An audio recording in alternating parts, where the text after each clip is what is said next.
Never saw a man meet death with finer courage. Don't let her stay in there too long.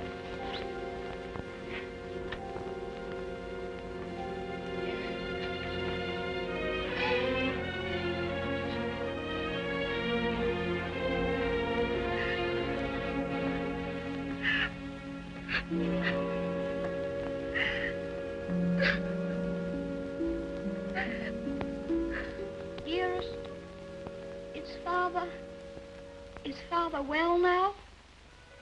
Yes, dear. He's well. He's quite well. But we have no one left now but each other. No one at all. My baby.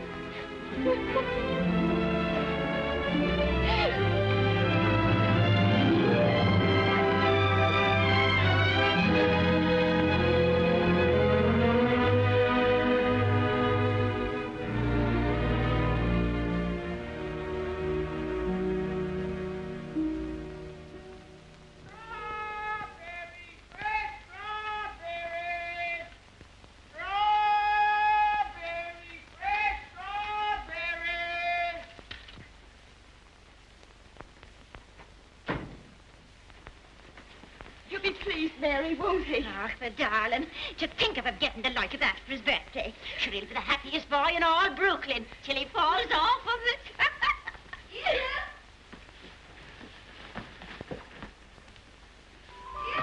All right, Betty. Oh, dearest. Look. Mary's brother, Michael, has made it for me. And Mary's given me this book. It's The Adventures of Robin Hood and His Merry Men. Listen. Back, varlets, touch maid Marian at your peril. However many you be, I defy you all. See, dearest, you're maid Marian, and I'm Robin Hood. They crowd around you. I'll never leave your side, however many there are. Oh. Now, dearest, you cry out, help me, Robin Hood. Help me, Robin Hood. Help. Varlets, no, I've got... Oh. Help! There.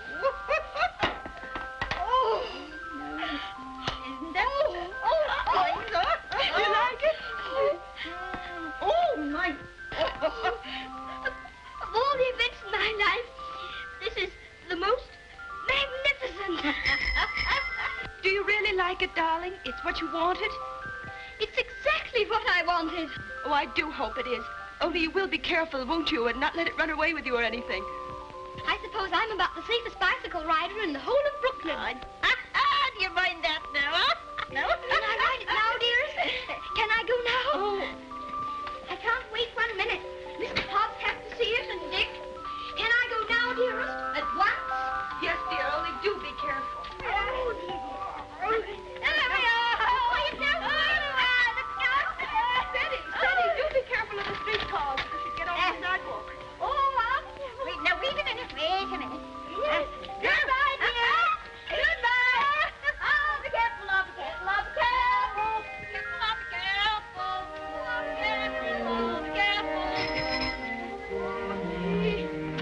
Good morning, Mrs. McGillicuddy. Good morning, Sadie. A very good morning. How are your bones today, Mrs. McGillicuddy? Oh, none too good after the rainstorm yesterday. Oh, they ate last night something cruel. Ties me up in knots, the rain does. Does it? How very peculiar. But it's a fine day to go bicycle riding. Oh, I suppose so. For them that has bicycles and can ride them. I suppose everybody who has a new bicycle will take it out and ride it today.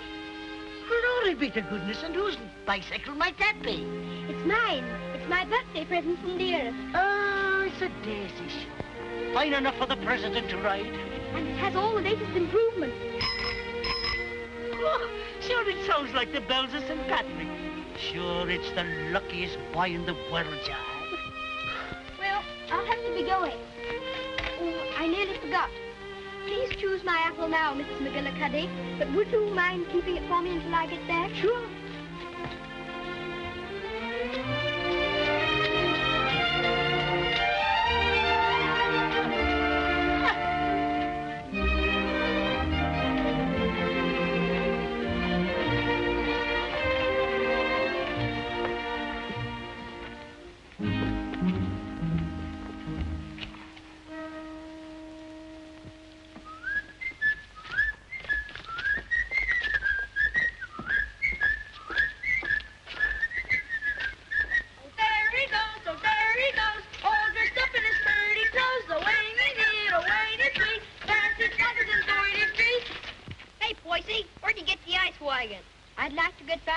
Give us a little ride, will you, Bub? I'm sorry, no.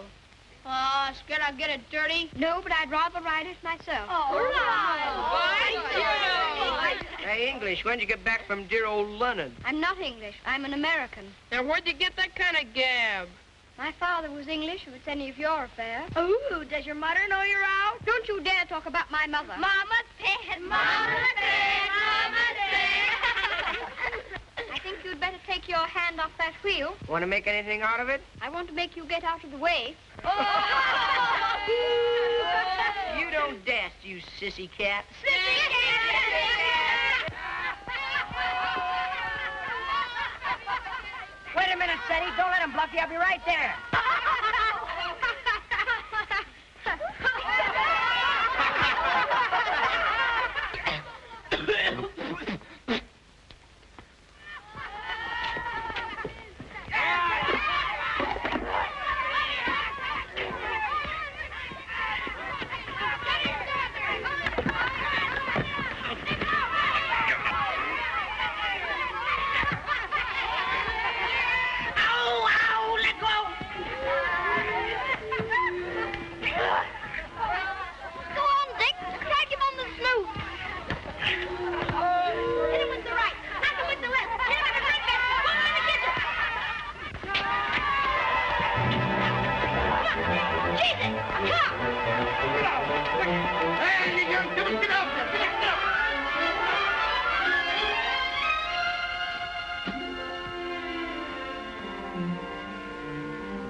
Why couldn't that copper leave us alone? We had him licked. Thanks terribly for coming to my rescue, Dick. Oh, Nix, that makes us even for me giving you the mumps. They didn't even scratch it. Gee willikers, where'd you swipe that? The heiress gave it to me. Isn't it magnificent? It's a lollapalooza. I want you to be the very first person to ride on it. Oh, thanks.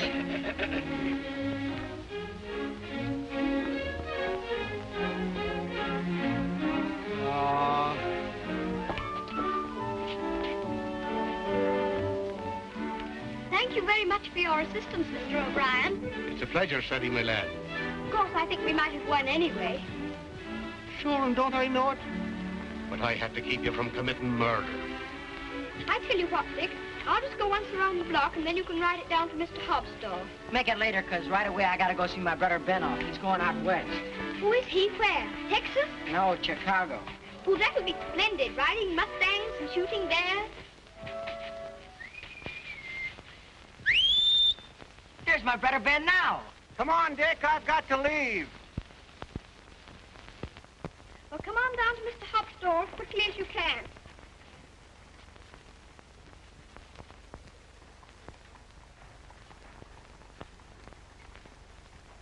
What do you say to a little birthday party? Ginger pop and cookies and some candy. That would be perfect, Mr. Hobbs. Only, Only? well, Dick's coming very soon. And I was thinking, if we could wait. I guess there'll be enough to go around. There's a lump coming, I think. Quite a big one. What are you reading, Mr. Hobbs? Ah, that's the way they go on now. British aristocracy. I've got no use for them. Earls and marquises going around as if they was lords of creation, wearing their coronets. Did you ever know any marquises, Mr. Hobbs? Or earls? I should say not. I'd just like to catch one of them inside here, that's all. I'll have no grasping tyrants sitting around on my cracker barrels. Perhaps they wouldn't be earls if they knew any better. Oh, wouldn't they, though? They just glory in it. It's in them.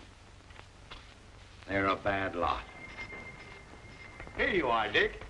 Just in time for Teddy's birthday feast. Gee, Manetti, ginger pop and everything. Here's to your health, Teddy. Many happy birthdays. Thank you very much, Mr. Hobbs. Why, Mary. Come on home, darling. The mistress is wanting you. Oh, glory be. Would you look at your face? I'm very sorry, Mr. Hobbs, but I shan't be able to stay for the feast. Is there anything wrong with dearest? Not at all, sure there's nothing the matter with her. What's happened, Mary? Now, don't be asking me any questions. Queer, strange things happening to us. If you'll forgive me, Mrs. Errol, you must not disregard the great position to which your son has fallen heir through the death of his uncle, your late husband's brother. But what it amounts to, Mr. Havisham, is that you want to take my boy away from me. Mrs. Errol, you must remember that I'm acting quite impersonally and simply as the lawyer of the Earl of Dorincourt. The Earl of Dorincourt disowned his son and has refused to recognize his grandson until now. Why should I give up my boy? Oh, I'm afraid I've been very stupid, Mrs. Errol. I should have told you. My instructions are that you shall accompany Lord Fauntleroy to England. Oh. However, I must remind you that Lord Dorincourt is not very friendly toward you. He's an old man and has always had very strong prejudices against America and Americans and was bitterly opposed to his son's marriage. He's fixed in his determination not to see you. You live at the lodge, and a suitable income will be provided for you. The only stipulation is that you make no attempt to visit your son at the castle, nor even enter the park gates. There's your sister, Mary. Hello, Bridget. Why, what's the matter? Mrs. Michael, it's worse. We've no money and we can't pay the rent. I don't know what I'm going to do about the children. I'll let you not be bothering me now, Bridget. I've more important things to attend to. I wonder what your husband's wishes would have been in this matter. You knew my husband? Yes, I knew Captain Errol well and liked him, as everybody did. He was greatly attached to his old home. Yes, I know. He, above everyone, would have appreciated what this means to your son. The very great advantages he'll have. Yes, you're right. My husband would have wished it. Mr. Havisham, I must ask you to let me tell Teddy about this in my own way and in my own time. He must never know his grandfather dislikes me. If he did, it would make it harder for them to be friends. Very well. Your son will thank you for this when he's a man. I hope his grandfather would love Teddy. He has a very affectionate nature and has always been loved.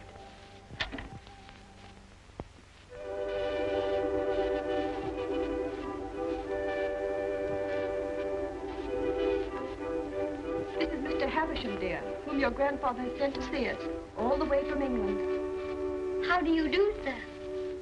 So this is little Lord Fauntleroy.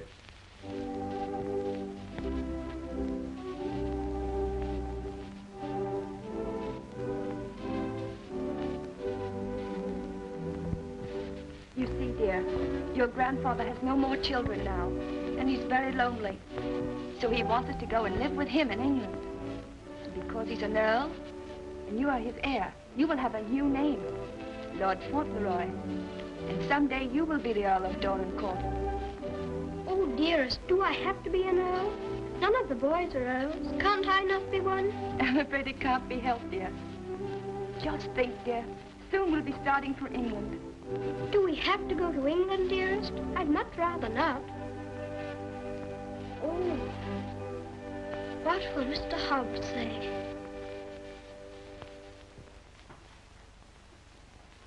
Anything else, ma'am? How much is your table butter? 13 cents a pound, ma'am. 13. Why, the last I bought was only 12.5 cents. That must have been last month. It's 13 today. Oh, indeed. Well, never mind the butter.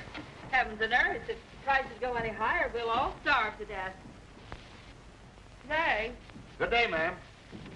Hello, Sadie. What's the matter? Mr. Hobbs, do you remember what we were talking about yesterday morning? It seems to me we was talking about England. Yes, and earls, don't you remember? Oh, yes. We did touch 'em up a little. That's all. You said you wouldn't have them sitting around on your cracker barrels. So I did. And I meant it, too. Just let 'em try it, that's all. Mr. Hobbs, one is sitting on this barrel now.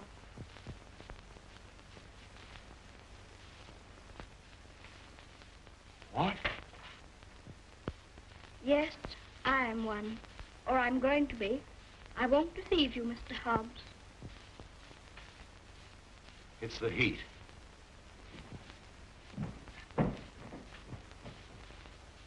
It is a hot day.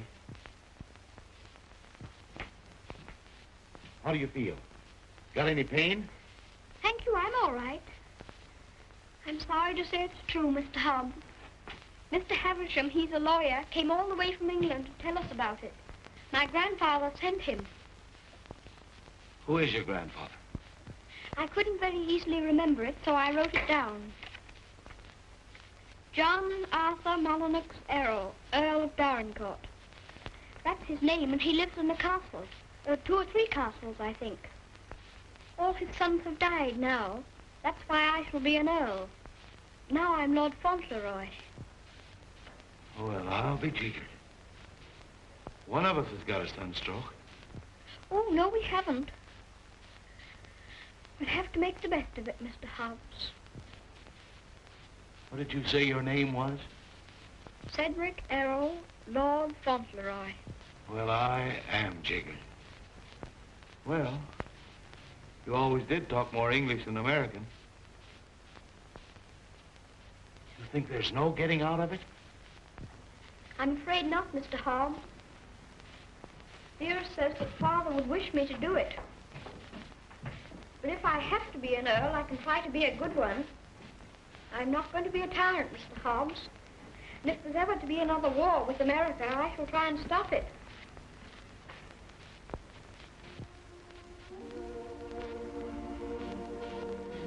England's a long way off, isn't it? It's across the Atlantic Ocean. That's the worst of it. Perhaps I shan't see you for a long time. I don't like to think about that, Mr. Hobbs.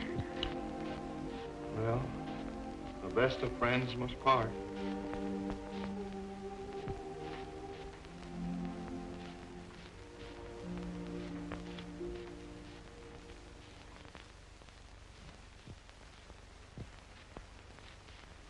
I'm afraid, Mr. Havisham, our American food must seem very strange to you. A little, ma'am. I find that muffins are biscuits and biscuits are cookies. But the cooking's excellent. And after all, it's the company that makes a meal exquisite, not the food. Thank you, Mr. Havisham. When you're an earl, you'll give splendid dinners in one of the most beautiful castles in England. Do you know, I'm not sure I know exactly what an earl is. And I think if anybody's going to be one, he ought to know, don't you? Would you mind explaining it to me? Well, someone is made an earl generally because he's done some service to his sovereign or some great deed. Oh, that's like the president. Oh, is it? Is that why your presidents are elected? Yes, sir. When a man is very good and knows a great deal, he's elected president. Then they have talks like processions, and bands, and everybody makes speeches. I used to think perhaps I might like to be president, but I never thought of being an earl. Being an earl is rather different from being a president. An earl is generally of very ancient lineage. What's that? Very old family. Extremely old. Oh, that's like the apple woman. 100, I should think. She's of such ancient lineage, it'll surprise you how she can stand up. And the rain makes it worse. The first Earl of Dorincourt was created an earl hundreds of years ago. Well, well, that was a long time ago, wasn't it, dear? Many earls have been very brave men and have fought in great battles. I should like to do that myself. My father was a soldier and a very brave man, as brave as George Washington. I'm glad earls are brave. That's a great fountain. Would you excuse me a moment, please? There's someone I must see. Oh, certainly, of course.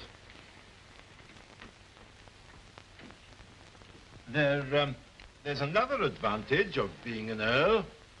Some of them have a great deal of money. That's a good thing to have. I wish I had a great deal of money. Do you? Why? Well, there's so many things a person can do with money. A little tent to put her stall in, and a stove. And I'd give her a shawl, because then her bones wouldn't feel so badly. And what else would you do if you were rich? I'd buy Dearest all sorts of beautiful things. Dearest? I call Mother Dearest because Father did. And there's Dick. And who's Dick? Dick's a bootblack. I'd buy him some new cloths and brushes and a new sign and start him out fair. He says that's all he wants, is to start out fair. Is there anything else? Well, I think Mr. Hobbs would like a gold watch and chain. But what would you get just for yourself if you were rich? Isn't there one particular thing you've dreamed of having? Yes. A pony. But I suppose that would be too much to even dream about. I'm so sorry. A poor woman who was in trouble came to see me. Oh, is it Bridget? Yes, dear. I wish we could do something for her. She has 6 children, and her husband is out of work. He has inflammatory rheumatism, and that's the kind of rheumatism that's dreadful. Before I left Dorincourt Castle, the Earl said that if you expressed any wishes, I was to gratify them and give you anything you desired. Now, here are £5, and your money, $25. If you have any desire to assist this poor woman, I'm sure your grandfather would wish it. Can I have it now? Can I give it to her this minute? May I be excused, please, dearest? Yes, Eddie. Bridget! Bridget, wait a minute. Here's the money. My grandfather gave it to me. It's for you. That's a great deal of money, Mr. Havisham. We've never had very much. I'm just beginning to realize the great power Seti will have. Such a child still. I'm a little afraid. I think from what I've seen of him, that you have nothing to fear. Oh, I hope not. He mustn't be spoiled by all these wonderful changes.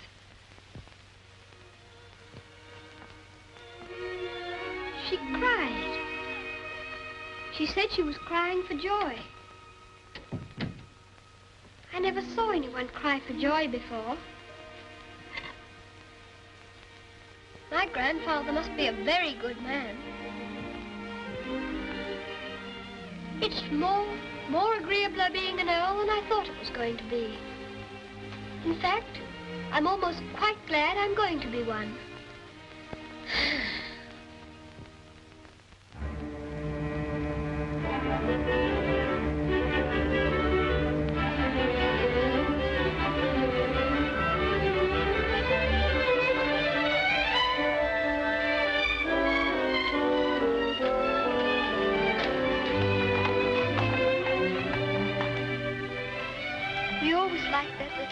Didn't we, dearest? We always will like it. Yes, darling. Yes.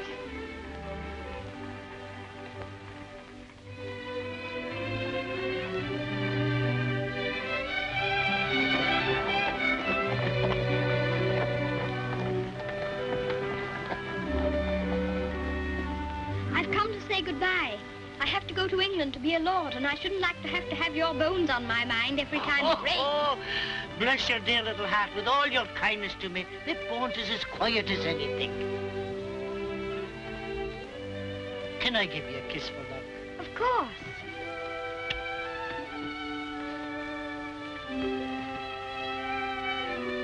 Here's an apple to eat on the boat. Thank you very much. Oh, no, darling. Why should you pay? As my late husband used to say, this one's on the house. Thank you again. Well, goodbye. Goodbye, darling.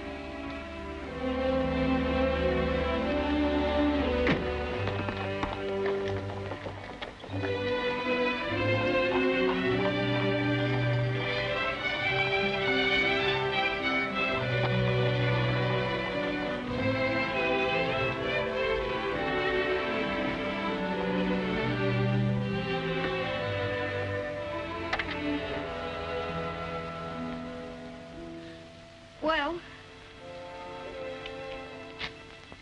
Well. Well. Well. Well, goodbye. I hope trade'll be good. Gee, if trade gets any better, I'll be rolling around in diamonds and pearls. That would be splendid, wouldn't it? I hope you have every sort of luck and happiness. Thanks, same to you, and I hope you think about us sometime when you're way over there, as they say, on foreign soil. I'll think about you all the time, and I'll write to you, and you must write to me. Here's where you send your letter. Gee, I wish you wasn't going away. Thanks, mister, for all the swell things you've done for him. He certainly deserves it. He's a game little kid. Gee, I almost forgot. Yeah, I bought this for you. It's a handkerchief. You can use it when you get among them swells. Oh, Dick, it's beautiful. It's extraordinary. I'll use it always. Thank you, Dick. Thank you very much. Well, goodbye. Well, goodbye.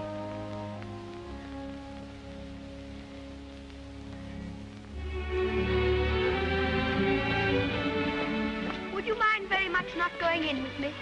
I think this time I'd better be alone. Certainly, I quite understand.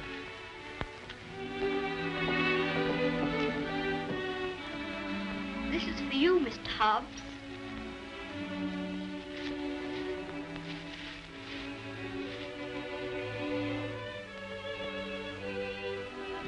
It'll look fine when you're smoking it. Why, Sadie, that's just what I wanted for a long time. This is my real present, Mr. Hobbs.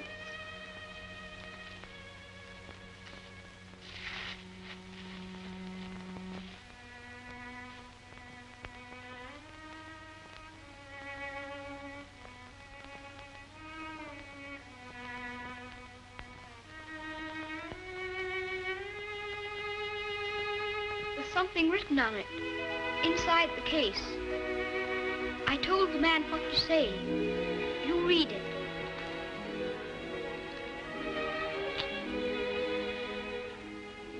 From his oldest friend, Lord Fauntleroy, to Mr. Hobbs. When this you see, remember me.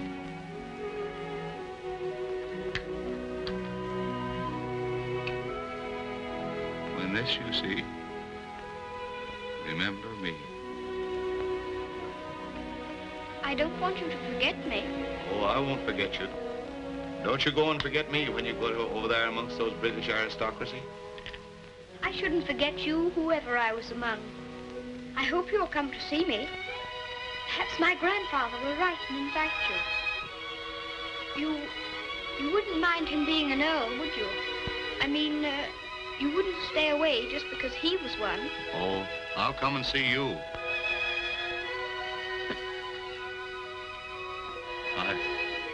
I won't be able to help myself.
Castle, dearest? No, this is Court Lodge, where you're...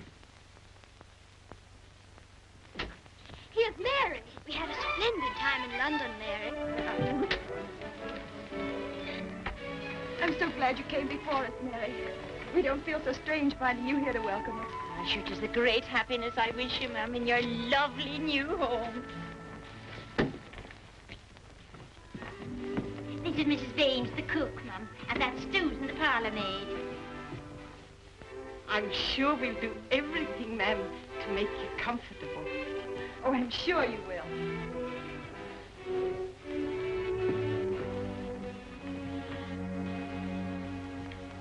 I must say goodbye.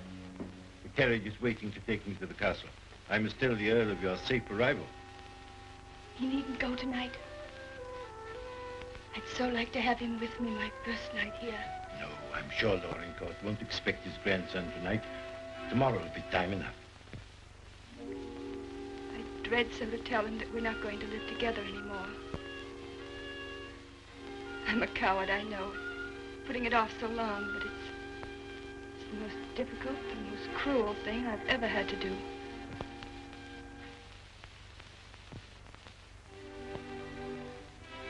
I wish you'd tell his lordship, please, that I'd rather not have the money.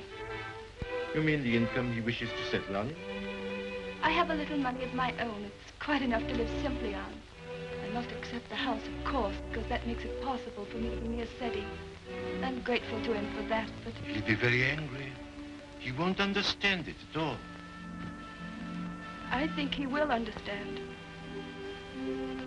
He must understand that I can't accept money from a man who hates me so much that he's separating me from my boy. I'll deliver your message.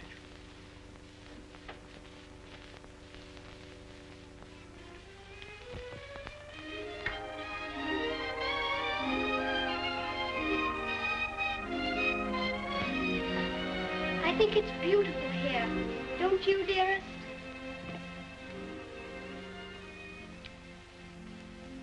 Seti, darling, there's something I must tell you. You're not going to understand it, I know. But I want you to believe me, as you always have, when I tell you it's for the best. Tomorrow, Mr. Havisham will take you to your grandfather, and you will live with him at the castle. But I shall not go with you. This pretty house will be my home, and Mary will be here to look after me. But, dearest, you don't mean... You can't mean that we're not going to be together, just as we've always been. Oh, no, I can't. I couldn't.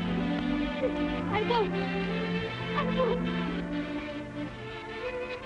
Seti, you must be brave and sensible. If there are some things you can't understand now, you'll understand them later. It's best for you to live there. There are good reasons why it is. You mean you want me to go away from you? Of course not, darling. But now you're growing older, and we must trust and help one another without asking any questions. You know, Seti, your grandfather loves you, wants you to love him. He's so kind, he wants you to be happy and to make other people happy. But, dearest, I can't be happy without you. But you won't be without me all the time. I'm not far from the castle here. You'll run in and see me every day. You'll love the castle. There'll always be something new and interesting to tell me. And I'll have things to tell you. Oh, Seti, we'll have such good times together. We'll be finding things out, both of us. We'll be explorers. Yes. Like Mr. Stanley and Mr. Livingston. That'll be exciting. And every night, when it grows dark, I'll put a candle in the window to guide you through the jungle, Mr. Stanley.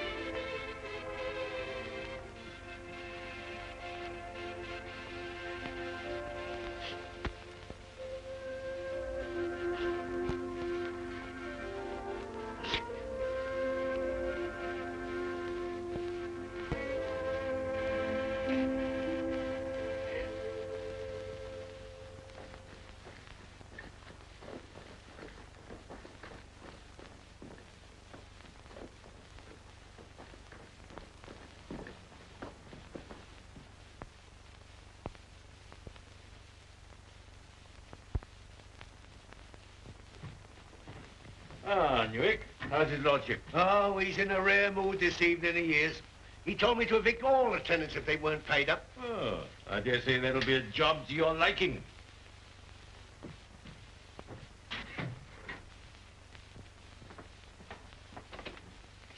Oh, sir. Ah, Purvis. Glad to see you again. Very glad to see you, sir. Oh, idiot! Do what you're told. Read what's ordered. Gout.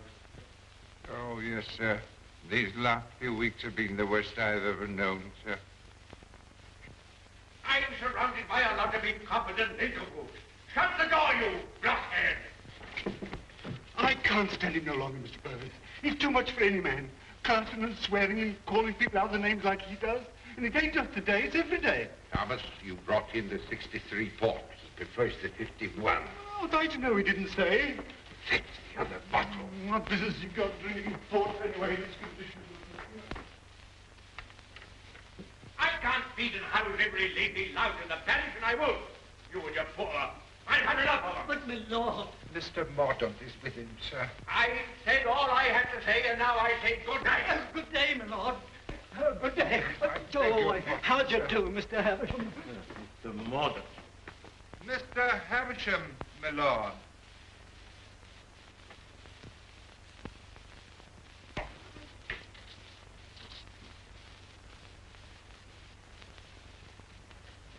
Well, Havisham. Lord? Come back, have you? Put that cushion right for me, will you? I careful.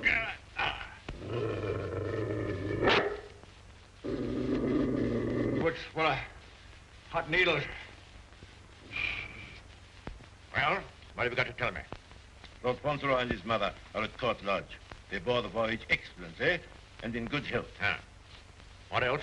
His lordship remains with his mother. I'll bring him to the castle tomorrow. Oh, go on. Tell me everything. What sort of a lad is he? Never mind about the mother. What sort of a lad is he, I say? It's rather difficult to judge the character of a child of 9. A fool, huh? Clumsy cub. I don't know much about children, but I thought him rather a fine lad. Healthy, well grown, eh? Apparently healthy, quite well grown. Straight limbed, well enough to look at. Rather handsome, my lord, as boys go. Huh. Although I'm scarcely a judge. I dare say you'll find him a little different from most English children. Oh, no doubt of that. American children are the most impudent and worst brought up in the world. I've heard that often enough. In his case, I would hardly call it impudence. The difference is, I think, that he's lived more with older people than with children. And I should call it a mixture of maturity and childishness. Exactly. Beastly, impudent, bad manners. That's what it is. I have a message to deliver from Mrs. Errol. I want none of her messages. The less I hear of her, the better. But this is rather an important one.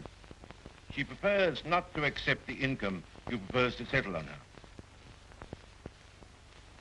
What's that? What do you say? She says it's not necessary. That is, the relations between you are not friendly. Not friendly? I should say they were not friendly. Mercenary, sharp-voiced American. Lord, you could hardly call her mercenary. She's asked for nothing. Ah, all done for effect. She thinks she can wheedle me into seeing her. Thinks I should admire her spirit, but I don't. She shall have the money sent to her whether she likes it or not. She won't spend it. I don't care whether she spends it. She shall have it sent to her. She shan't tell people that she's got to live as a pauper because I'm doing nothing for her. Huh?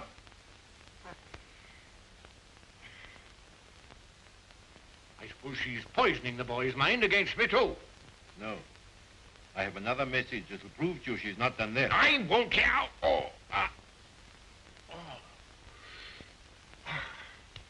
She asks you not to let Lord Fauntleroy hear anything that might lead him to understand that you're separating him from her because of your prejudice against her. She says he wouldn't comprehend it. That it might make him fear you in some measure, or at least cause him to feel less affection for you. She wants there to be no shadow on your first meeting. Come now, Havisham, come now. You don't mean the mother hasn't told him? Not a word, my lord. Nothing has been said to the boy to give him the slightest doubt of your perfection. She's prepared to believe you the most amiable and affectionate of grandparents. In fact, he already regards you as a wonder of generosity.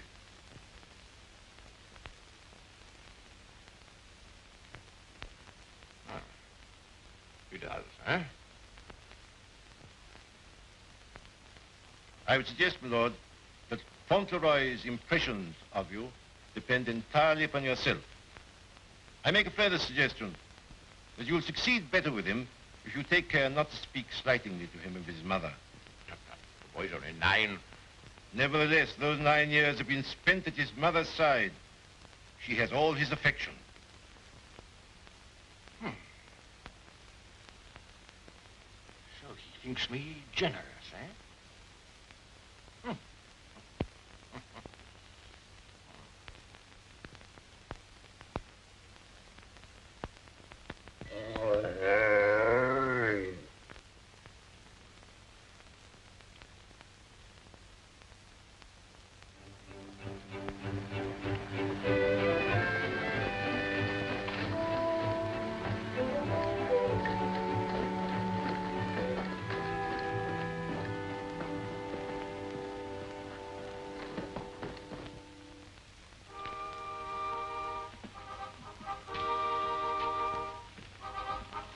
Purvis, this is Lord Fauntleroy.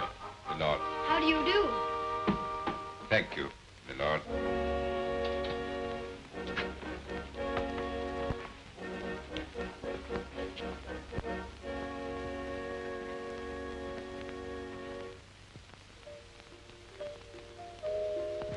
My lord.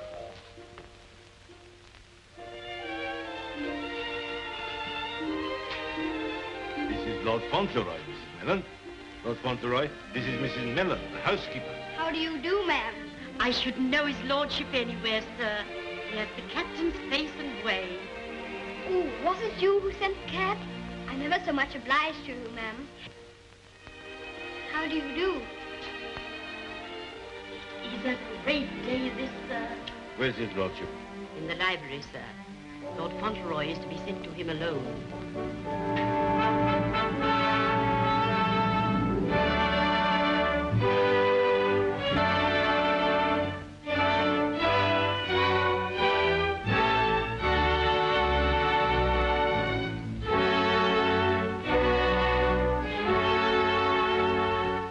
Lord Fauntleroy, my lord.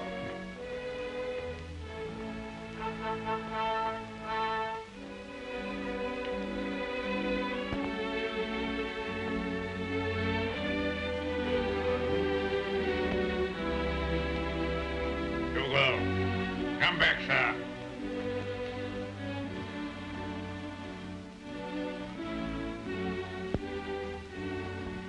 How do you do, sir?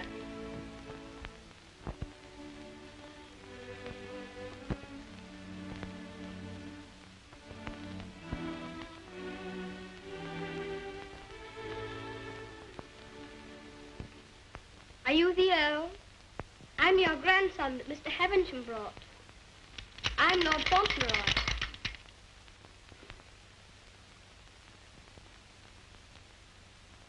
I hope you're quite well. I'm very glad to see you. Ah, you're glad to see me, are you? Yes, very.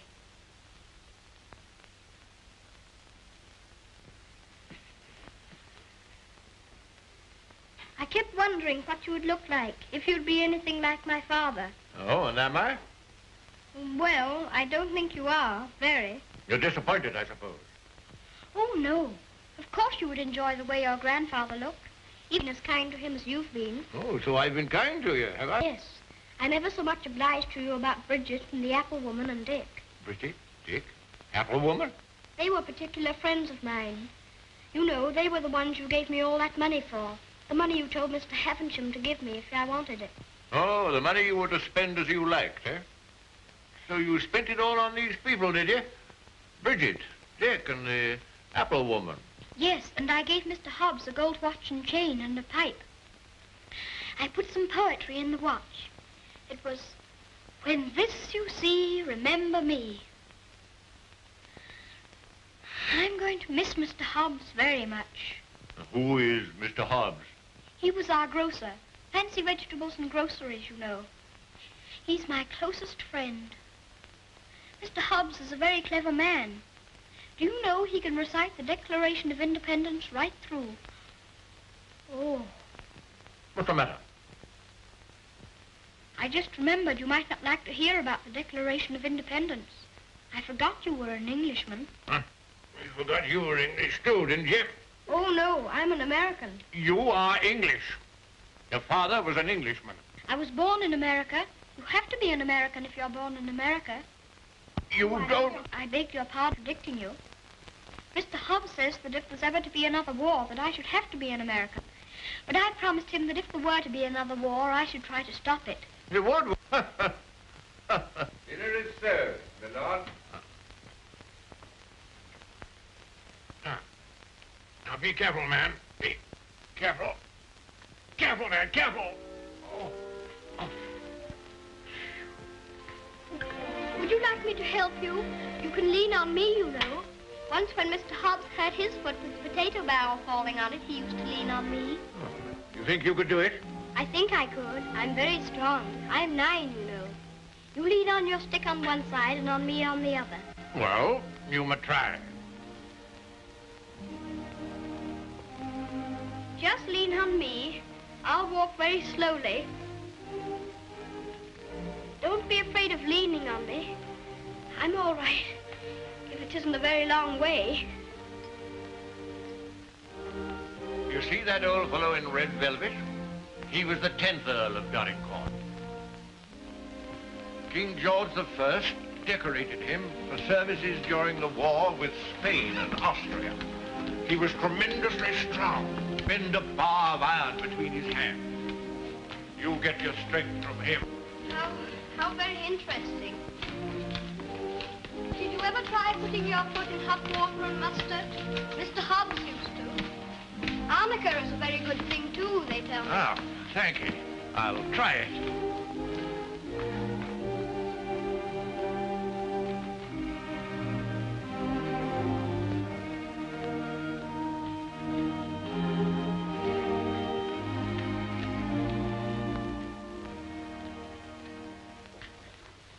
It is warm, isn't it? A person can't help getting warm in the summertime. Great heaven! What's that? It's a present from Dick. Isn't it beautiful? When this I see, I shall always remember Dick. Yes, I should think you would. It's a bit difficult to forget him. Dick's a professional bootblack. You'd like him. He's so square. Square? He wouldn't cheat anyone or hit a boy under his size. Huh? Very praiseworthy. Thank you.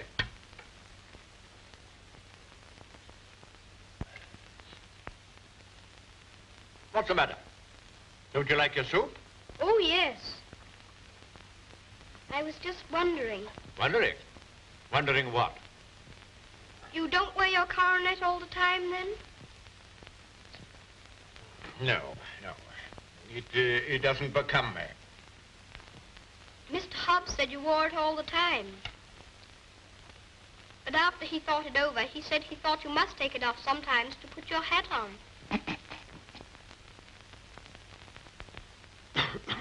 Yes, I take it off occasionally.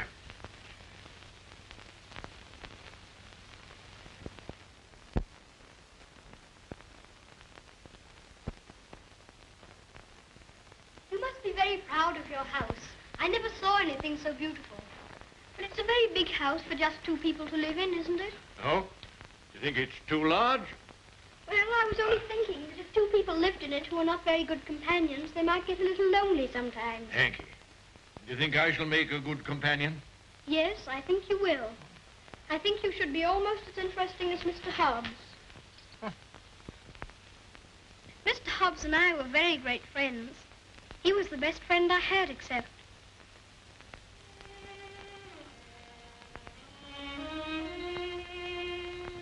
Fauntleroy, what are you thinking of? I was thinking of Dearest. Who is Dearest? She is my mother.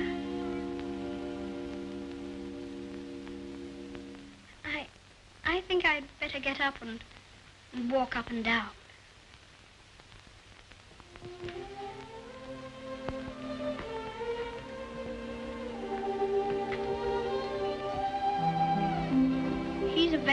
starved.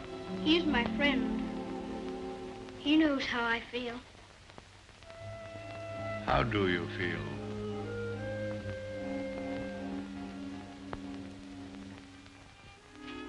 Come here.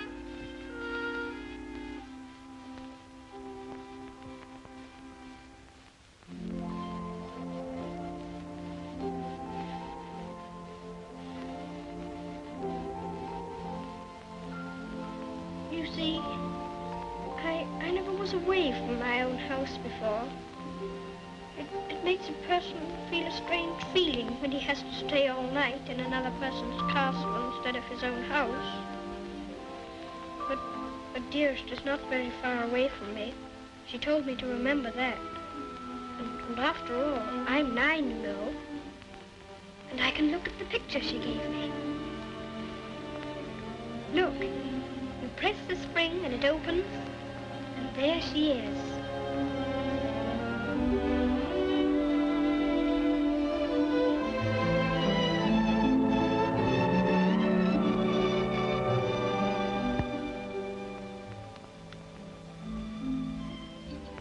I suppose you think you're very fond of her. Yes, I do think so, and it's true.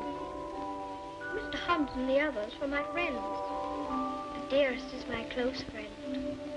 My father left her to me to take care of.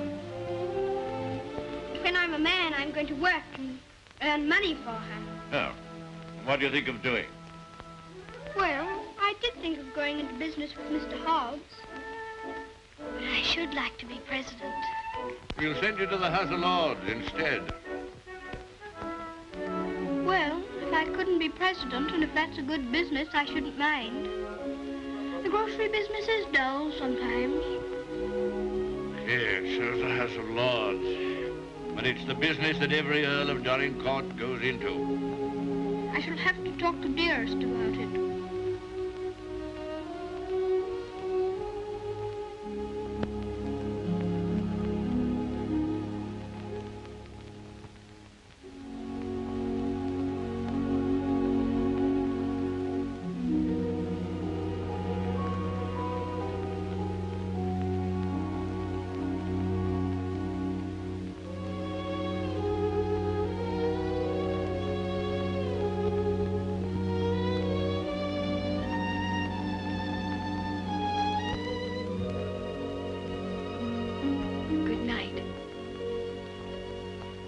Keep you all the night. Morning, Thomas. Good morning, sir. His lordship? In the library, sir. And such goings-on I never heard in all my life. Do you think it'd be all right for me to see him? Oh, yes, sir. He's expecting you.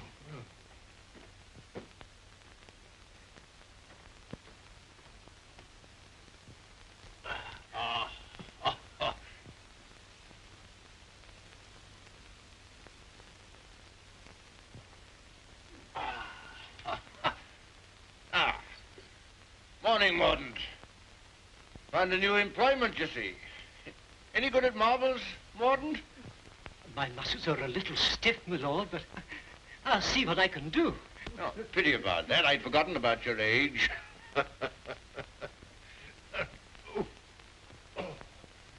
This is the new Lord Fauntleroy. Fauntleroy, this is Mr. Mordaunt, rector of the parish. I'm very glad to make your acquaintance, sir. I'm delighted to make your acquaintance, Lord Fauntleroy. Well, what is it this morning, Mordaunt? Who's in trouble now? It's one of your tenants, my lord. Higgins of Edgefarm. York has told him that if he doesn't pay the rent, he must leave the place. He's a bad tenant. Always behind, Newick tells me. He's devoted to his wife and children. If the farm is taken from him, they may literally starve. That's like Michael. Huh? I forgot we had a philanthropist here. Come here. What would you do in this case? Well, if I were very rich, I should let him stay and give him things for his children. Nonsense. You're Lord Fauntleroy. Time you learn to deal with these situations. You can write, can't you? Yes, but not very well. Well, go over to the desk and write Newick his orders.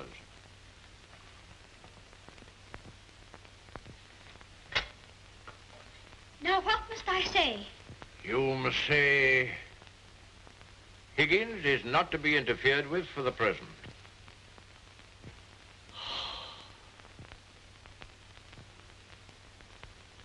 And sign it Fauntleroy.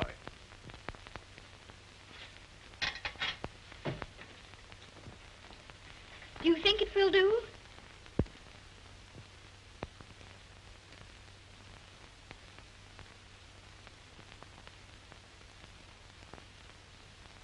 Yes. Higgins will find it entirely satisfactory. Mr. Hobbs always signed his letters that way, and I thought I'd better say please. Is that exactly the right way to spell interfered? Well, it's not exactly the way it's spelled in the dictionary, but... I was afraid of that. Yes, Higgins won't complain of the spelling. I think you must be the best person in the whole world. Don't you, Mr. Mordaunt? I shall write and tell Mr. Hobbs. Oh, and what'll you tell him? I shall tell him I think you're the kindest man I ever heard of, and that you're always thinking of other people and making them happy, and that I hope when I grow up I shall be just like you. Just like me. There you are, Morden. Take that with you. I will indeed. This is good news. Thank you, my lord. Oh, don't thank me. Thank Fauntleroy. Thank you. Goodbye, sir. Goodbye.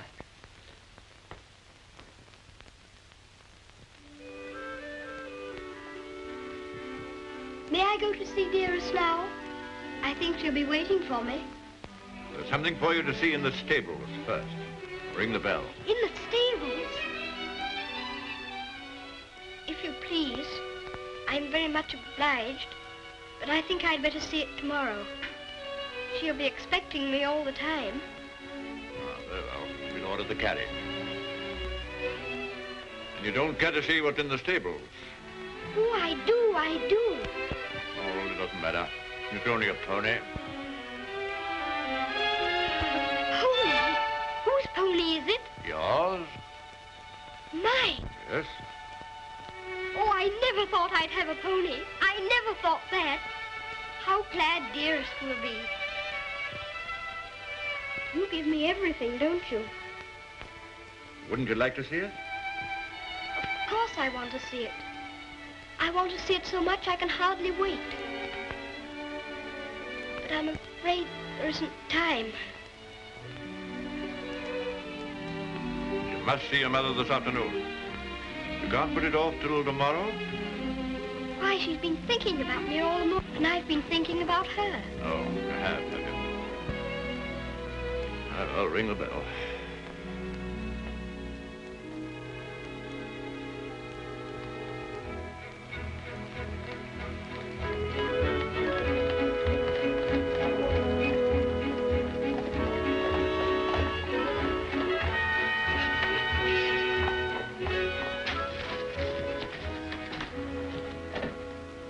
Let me give you your stick. Just lean on me when you get out. I'm not going to get out. Not to see Dearest? Dearest will excuse me. Go and tell her that not even your new pony would keep you away.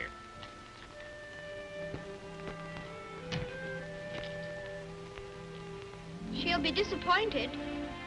She'll want to see very much.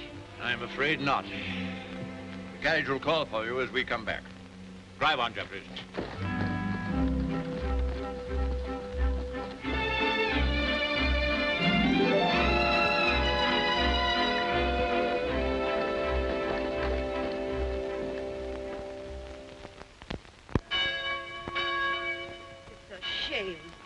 From his own mother. Cook at Court Lodge was telling Sarah she'd never have worked for a sweeter lady, Mrs. Errol. The letter was written by the little gentleman his own self, signed with his name too. Fauntleroy, as large as life. The little precious. Aye, that's the mother. Pretty young thing, too. Good morning, ma'am. Good morning. God bless you, ma'am. Thank you. Good morning, ma'am. Good morning. It's his lordship coming to services. That's a new notion.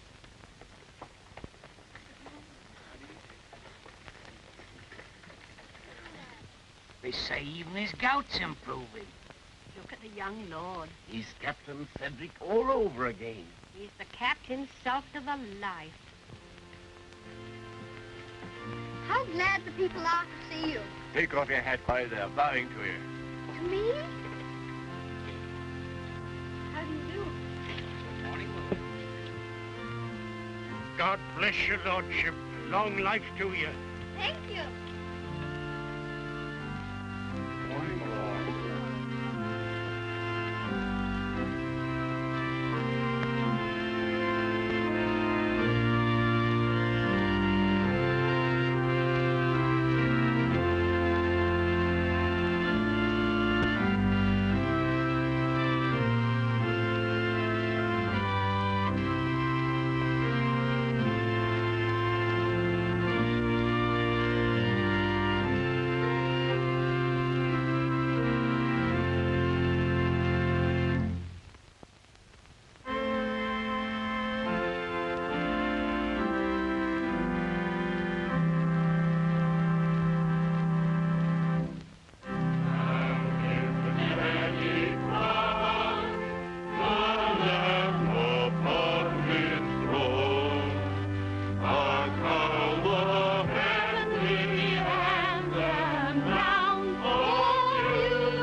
Oh, is this Mr. Higgins?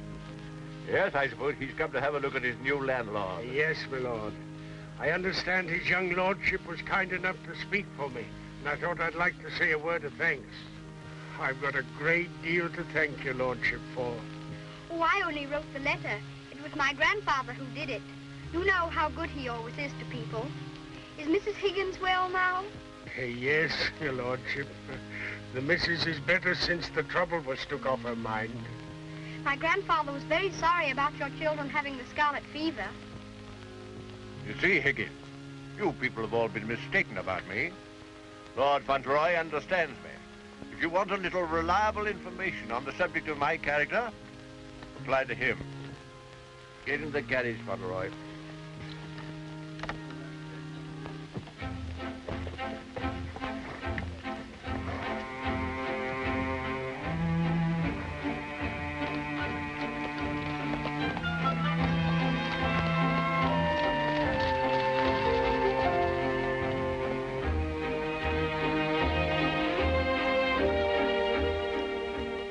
Your mother very much?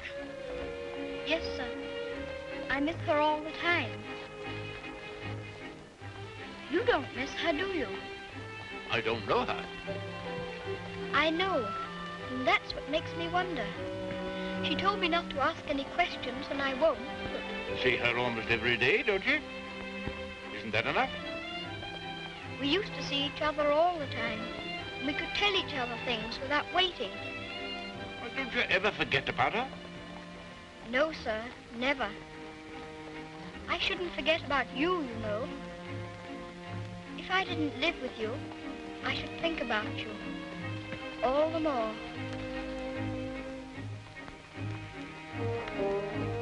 On my word, I believe you would.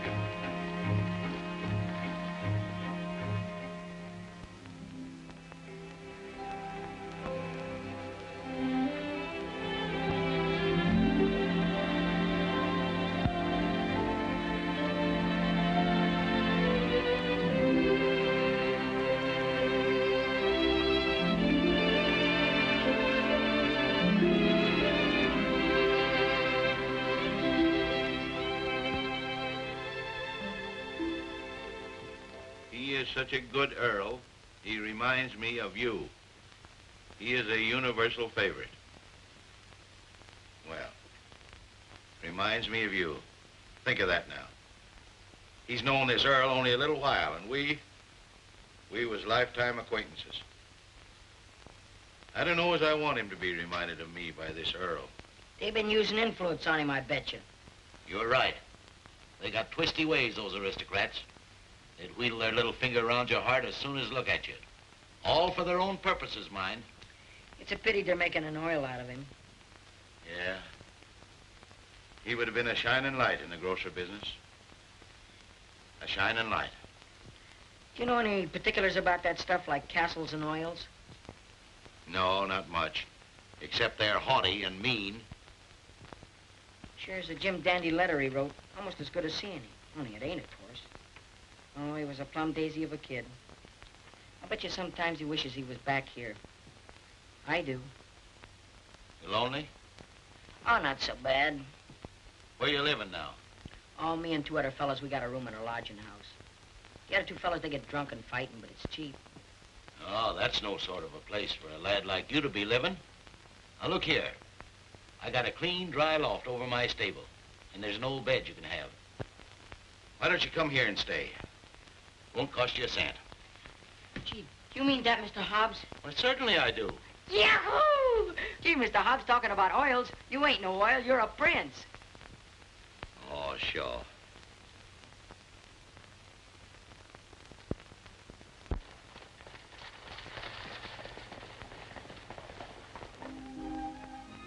I wonder whether he will have an American accent. My dear, won't it be interesting if he has the Dorincourt eyebrows? When do we see the mother? Shh. I believe she's supposed to be kept in the background.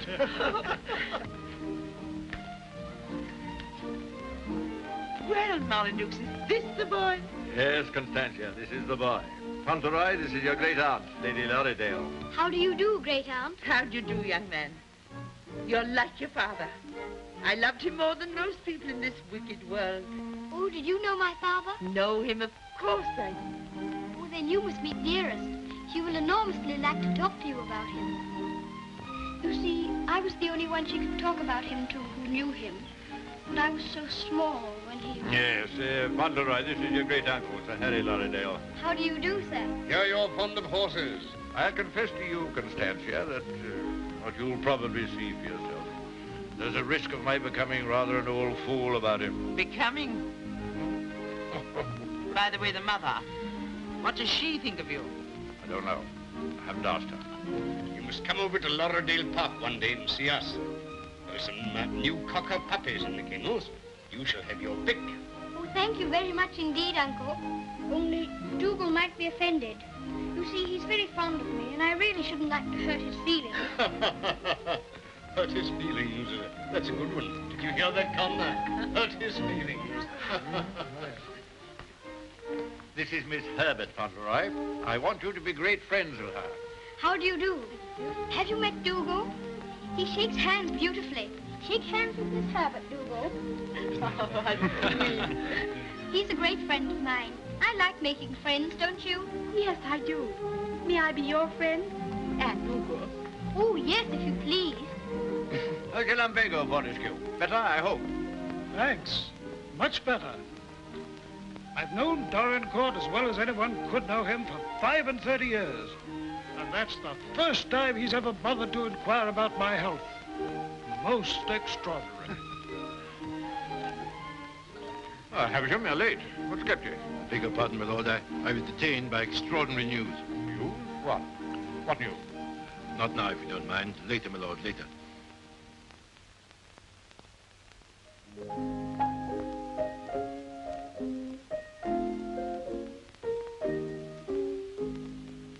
The young May moon is beaming, love.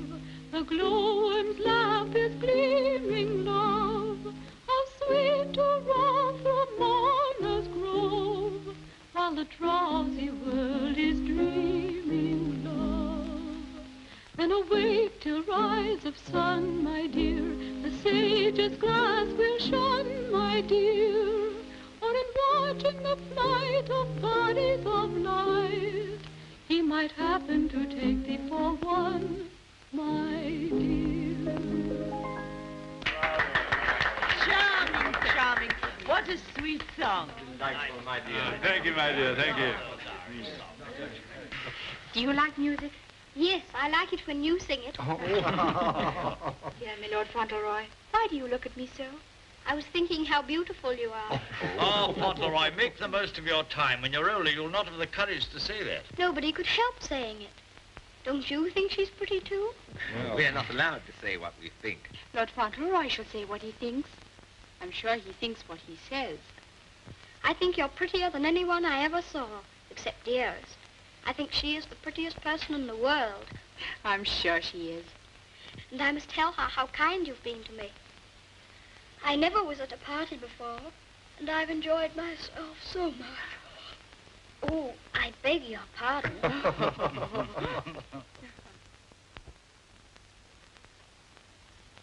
Good night, little Lord Fauntleroy. Keep well. Thank you very much.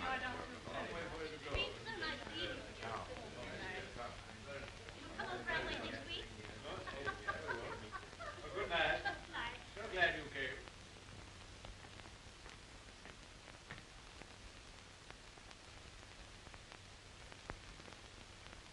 Well, Havisham, what in the world's the matter?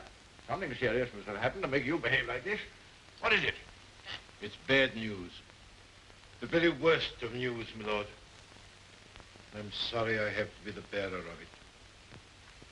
Why do you look at the boy so? You hang over him like a bird of ill omen. Has it anything to do with Fauntleroy? My lord, I waste no words. My news has everything to do with him. If we're to believe it, it's not Lord Fauntleroy who lies asleep before us, but only the son of Captain Errol. The present Lord Fauntleroy is the son of your boy Bevis, and at this moment is in a lodging house in London. What do you mean? You're mad. It's a lie. An abominable lie. If it's a lie, it's painfully like the truth.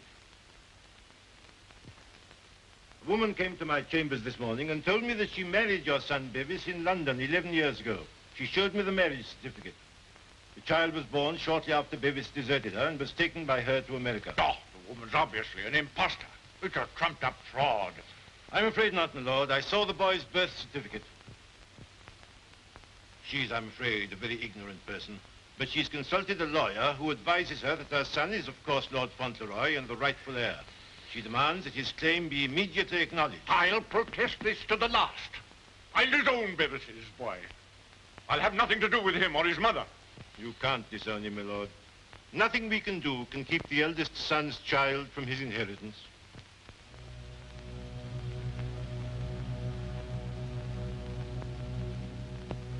The woman you say is an ignorant, vulgar person, eh? She can hardly spell her own name. She's obviously uneducated and openly mercenary. And I objected to his mother.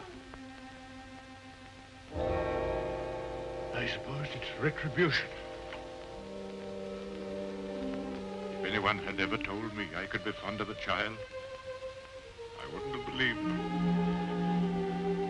I always detested children. My own more than most. But I'm fond of him. Oddly enough, he's fond of me. You know, Havisham, I'm not popular. I never was. But he's fond of me. Never was afraid of me. Always trusted me. Yes, Havisham. He'd have filled my place better than I filled it. He'd have been an honor to the name. You rang, my lord? Take Lord Fauntleroy to his room.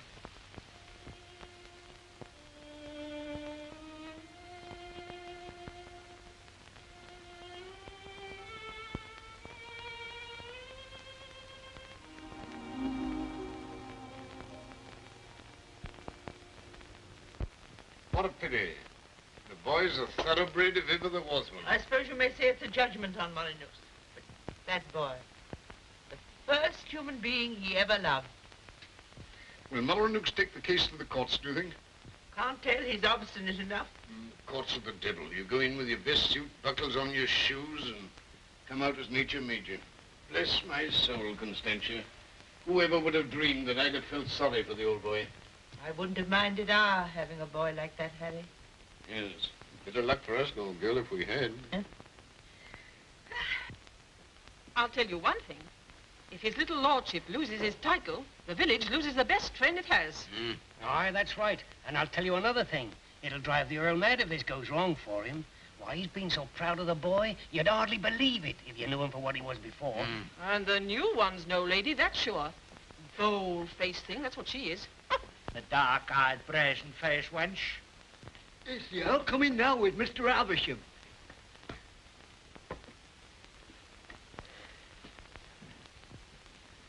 You've someone here calling herself Lady Fauntleroy. I want to see her.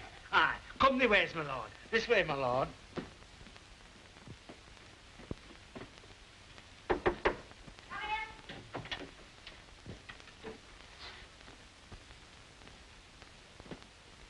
Earl of Dorincourt.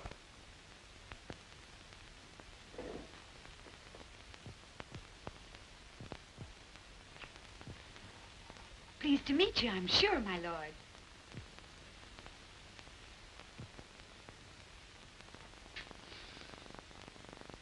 Bevis?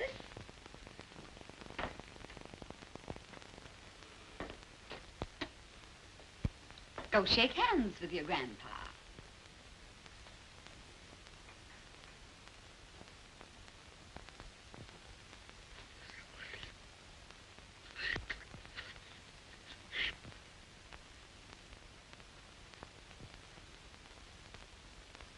So that's the way you're going to treat your grandson, is it? Ah, you needn't try to look so fierce about it. He's your grandson, all right. Yes, my lord. We have proof of the young gentleman's birth. He is the son of the late Lord Fauntleroy. Allow me to introduce himself. Joshua Snade, at your service. My card. I've already had the pleasure of making Mr. Havisham's acquaintance. Lady Fauntleroy has placed all the evidence in my hands. I can assure you, my lord, it is sufficient to justify her case should it come into court. But may I suggest that we come to an arrangement and settle this matter amicably on a friendly basis? Friendly? Ha! Look at him staring at me as though I was dirt. Me, his own daughter-in-law. Oh, your son Bevis married me, all right. And a fine rotter he was. But he was the father of my boy, and I can prove it. Lady Fauntleroy, please. You may think you can fight me, but a lot of good it'll do you. They don't love you around here, and you know it. I've heard plenty about you and your dirty, snobbish pride. Plenty of pride you'll have when I'm finished with you. Unless you want to climb down off your high horse and get reasonable with your own flesh and blood. Lady Fauntleroy... You shut up. I'll stop at nothing, do you hear? I'll drag this case through every court in the land. I'll let the whole world know what you are. You and your precious son, Bevis, deserting me and his own child, a babe in arms. How I've suffered, heaven only knows. And you standing there looking at me and my boy as if we were scum. You ought to be ashamed of yourself. You say you married my eldest son. If that's proved to be true, the law's on your side. In that case, your son will be Lord Fauntleroy, and you will be provided for. But I warn you, the matter will be sifted to the very bottom. I'll only add that I want to see nothing of you or your boy as long as I live. After my death, you can, unfortunately, do as you please. Yes, you're exactly the kind of person that I should have expected my son, Bevis, to choose.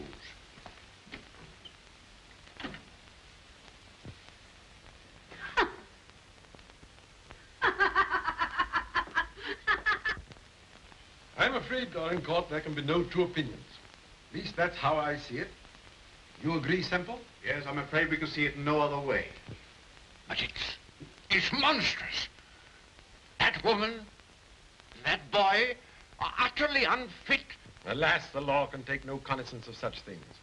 I sympathize, Dorincourt, more than I can say. Sympathize? What's the use of that? If we take it to the courts, you think there can be only one result? I'm afraid so. The birth certificate, everything we have, point the same way. If you take it to court, you'll have the expense and the notoriety, and only, I fear, one possible result. Perhaps the boy won't turn out so badly as you fear. Perhaps you can do something with him. That boy? That oaf?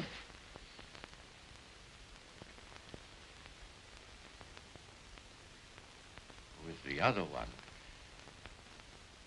Yes. Well, I have no other course but to accept your judgment. Come, Havisham. Thank you, Lord. And you, Mr. Semple.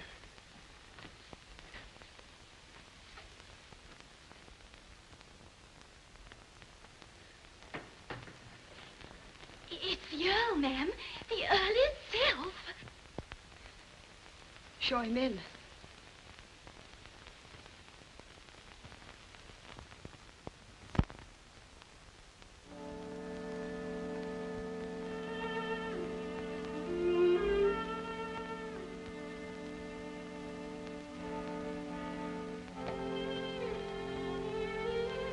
Mrs. Errol, I believe.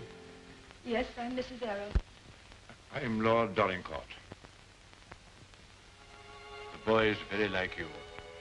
People have often said so. I'm glad to think he's like his father, too. Yes, he is. Like my son. Won't you sit down? Thank you.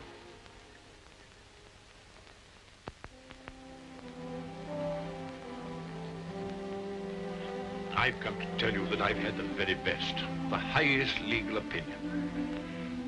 I'm sorry. This outrageous woman and her child. Perhaps she cares for him as much as I care for Seddy, my lord. Her son is Lord Fauntleroy. Mine is not.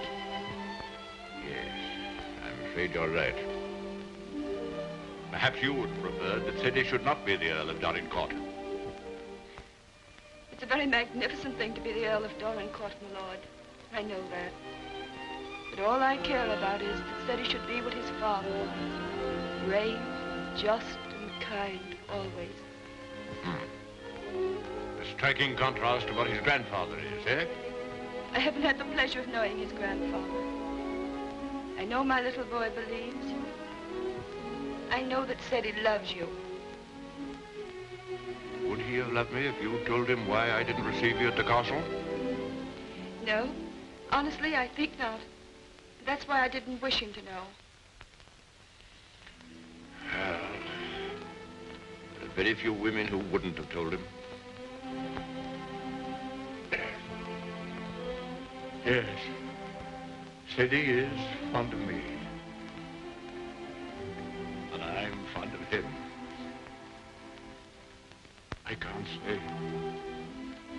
that I was ever fond of anyone before. But he pleased me from the first. I'm an old man. I was tired of my life. But he's given me something to live for. More than that. More than that. I'm proud of him. I was satisfied to think that one day he'd be taking my place as head of the family. I'm miserable. Miserable.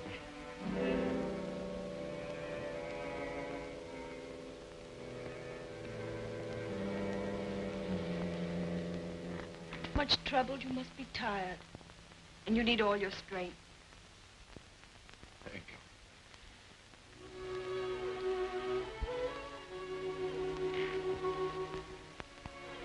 Perhaps it's because I'm miserable that I've come to you.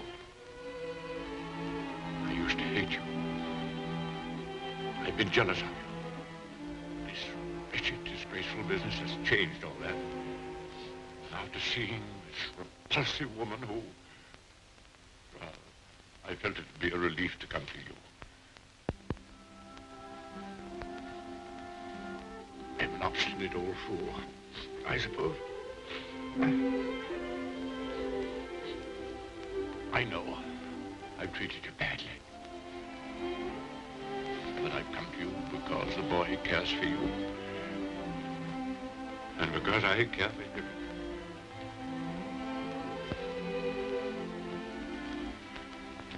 treat me as well as you can. For the boy's sake.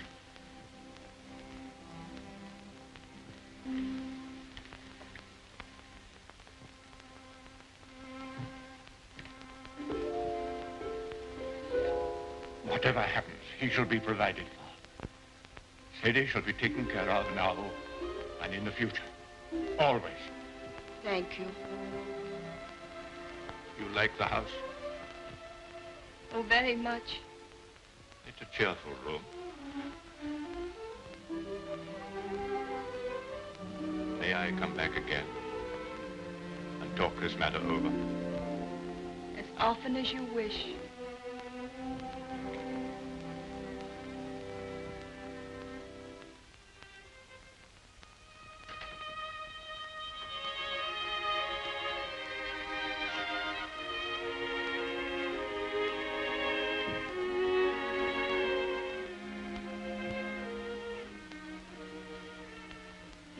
Bad news, haven't you?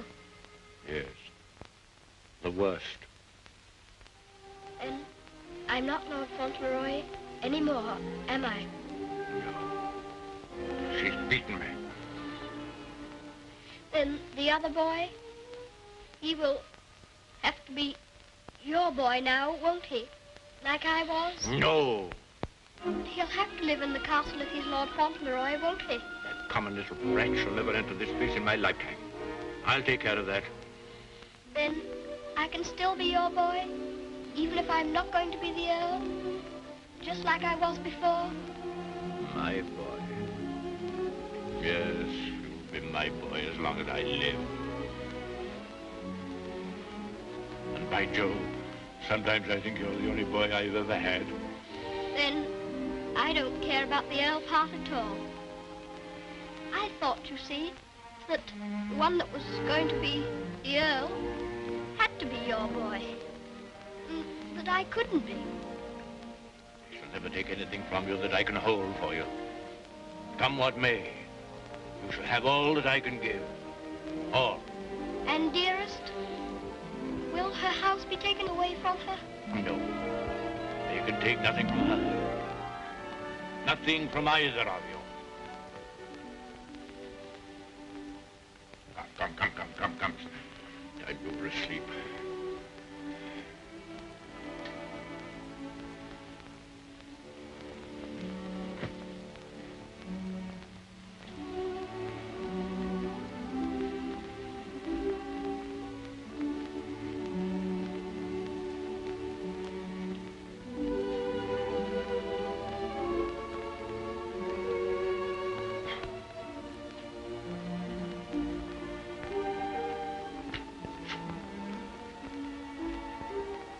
Good night, Grandfather. Good night, my boy.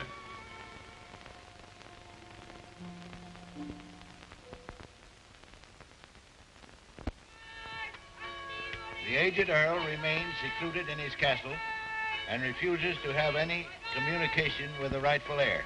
Oh, we know that stuff. They've been printing that for the past weeks. Is there anything new about SETI? Yes, here it says, the prospects do not look very bright for the false claimant, Cedric Earl of Brooklyn. Well, I'm jiggered. At last, they've succeeded in robbing him out of being an earl. I thought you was against oils. So I am. Ain't it just liking him? Cheating the poor kid out of his rightful estates? Now, what's going to become of him? Well, I know one thing. He done everything in a well for me, and he can always come back here and have half of my shoe shining business. Well, now, I'll tell you, Dick.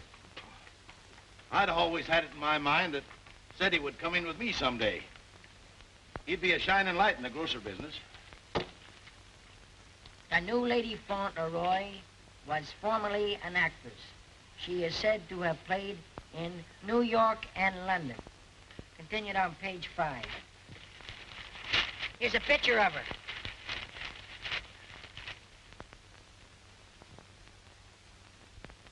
Holy mackerel. What's the matter? Here, look at this. It's her. Her? She ain't no aristocrat, she ain't. I know her as good as I know you. It's Minna, Ben's wife. Your brother? Sure. You mean it's some kind of hocus pocus? Sure I do. Well, I'm jiggered. She was married before, but I never heard of her having no other kid but Ben's kid. You mean the one Ben went out to Chicago to look for? Sure. Maybe she had another kid in England. Maybe she did and maybe she didn't. We'd ought to do something about this. You're dead right we oughta. But we got to get the proper advice. Gee, I wished I knew Alderman Murphy. I know Alderman Murphy. You do? Yeah, come along. Let's go right now. Them Earls, they've always had a spite against us Americans ever since the Revolution. What a place. What a hole. I'm sick to death of it. Cooped up here, week in and week out with nobody to talk to. You're complimentary. I wasn't meaning to be. And grateful. You're getting your money, aren't you? Business is business, you know. Business. I'm sick of business. I want some fun. Why don't you go up to London for a while? London? Not on your tintype. Nothing would please that old devil up at the castle better than to see me clear out. Well, I'll stay here in this rotten country pub. You've lived in worse places in your time, I've no doubt. That's none of your business. You keep a civil tongue in your head or I'll hand you your walking papers. I wouldn't. What do you mean? Just what I said. I wouldn't try anything like that, Minna. I'm Lady Fauntleroy to you. Men. Why, it's Lord Dorincourt. Why, this is a pleasure, a real pleasure, I'm sure. Won't you take a... Hello, Minna. Why, hello, Dick.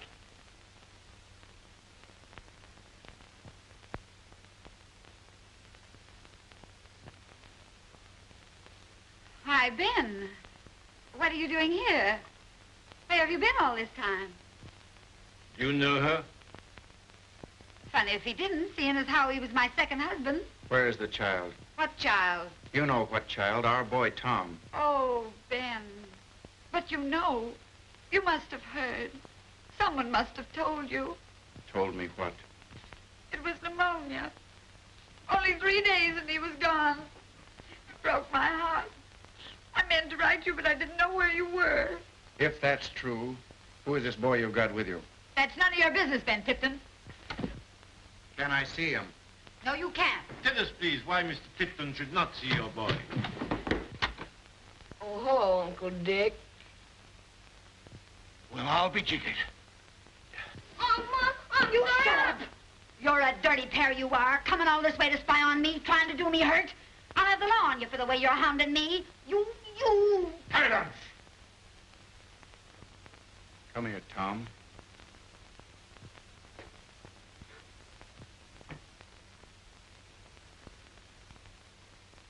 I knew nothing of this, my lord, I assure you. There's a little matter of a forged birth certificate. But I swear to you... Oh, never mind, Havisham. I've had enough of this. Too much. The sooner the pair of you are out of this country, the better. Come on, Havisham. You'll be sorry for this, you will. It's prosecution, that's what it is. It's robbery.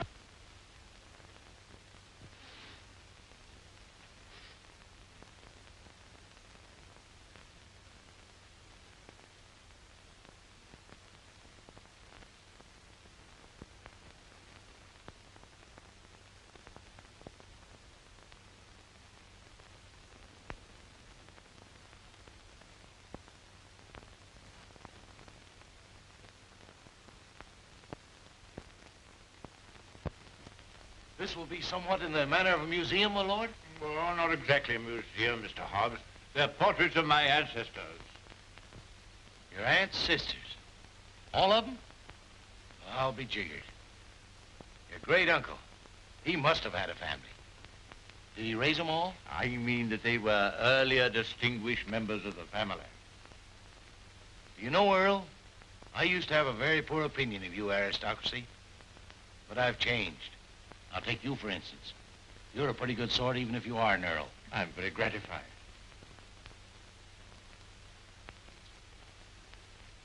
A bit gay, wasn't he? Yes, that's why I have the gout, Mr. Hobbs.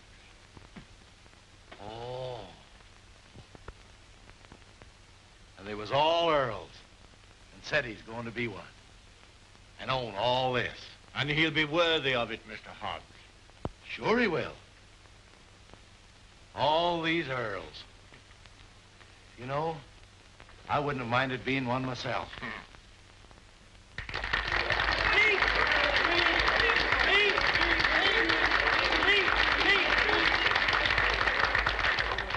very much.